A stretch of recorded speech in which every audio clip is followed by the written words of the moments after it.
मंद मछली। एक गांव में छोटा तालाब था जिसमें बहुत मछलियां रहती थीं। एक मछली जिसका रंग नीला था, इसकी वजह से इसका नाम नीली मछली पड़ गया। नीली मछली बहुत अक्लमंद थी। वो जो कोई काम भी करती बहुत सोच समझ कर करती थी। एक दिन उस तालाब के पास दो मछेरे आए और एक मछेरे ने कहा, ओहो, देखो तो कितनी सारी मछलियां हैं।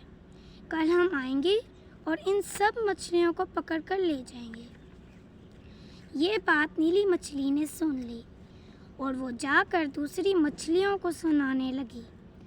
दूसरी मछलियां नीली मछली पर हंसने लगी और कहने लगी कि अगर तुमने जाना है तो तुम जाओ, हम सब यहीं रहेंगे।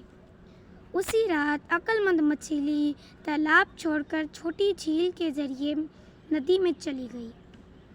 दूसरे दिन वो मछेरे आए और तालाब की सारी मछलियों को पकड़ कर ले गए। अक्लमंद मछली की बात ना सुनकर मछलियों को बहुत पछतावा हुआ और इस तरह से अक्लमंद मछली बच गई। इसलिए बच्चों, हमेशा अक्ल से काम लो।